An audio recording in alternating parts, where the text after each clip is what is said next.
Olá, gente! Meu nome é Raíssa Tavares e hoje eu vou falar com vocês sobre o filo Dinoflagellata, que pertence ao reino Protista. Os dinoflagelados são pertencentes ao filo Dinoflagellata, também chamado de filo Dinofita do superfilo Alveolata. São flagelados caracterizados principalmente pela presença de dois flagelos de comprimento desigual. Fazem parte do reino protista e são seres eucariontes aquáticos, encontrados tanto em ambientes marinhos como de água doce. Muitos deles são fotossintéticos e nós vamos ver mais sobre isso lá na frente. Os pigmentos presentes são as clorofilas A e C, carotenoides e xantofilas. Aqueles que não são pigmentados são heterótrofos, atacando outros protozoários.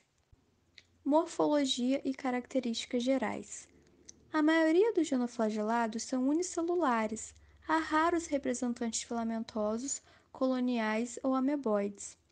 Podem adquirir aspectos vermiformes quando parasitas de certos anelídeos.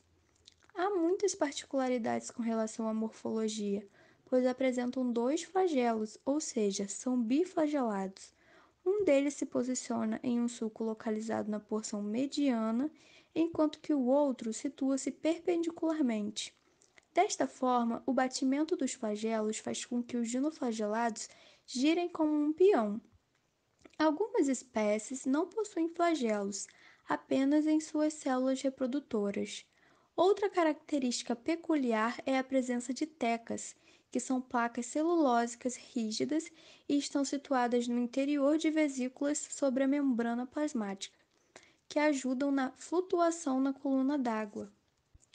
Podemos observar na figura a presença dos dois flagelos, o flagelo transversal e o longitudinal, além de podermos observar a localização das placas de celulose.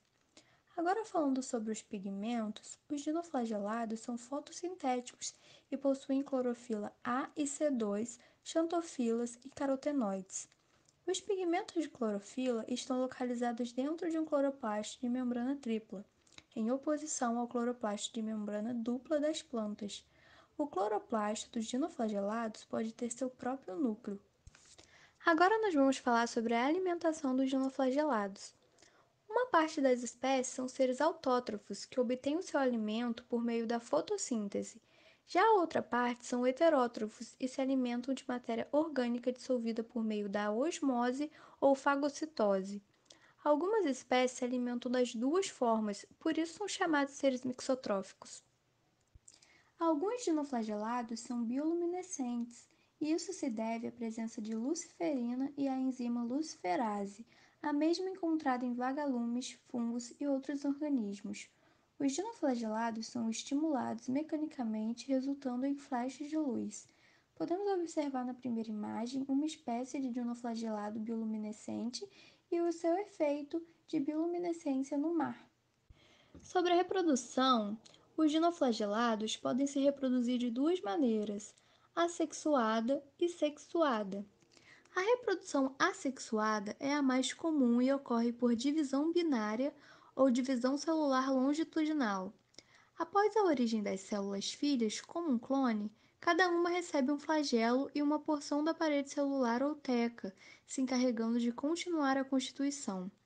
Quando há reprodução sexuada, ocorrem dois tipos de fecundação: a isogâmica, quando há fusão de gametas morfologicamente iguais, e a anisogâmica, quando os gametas se diferenciam morfologicamente e fisiologicamente, neste caso, no tamanho.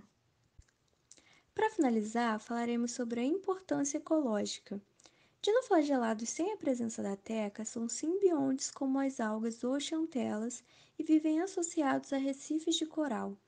Essas algas vivem no interior do coral e fornecem compostos orgânicos, enquanto o coral fornece proteção a elas. Além disso, as zooxantelas produzem substâncias que deixam os corais com as cores características. E é isso, gente. Espero que tenham gostado da apresentação e muito obrigada pela atenção.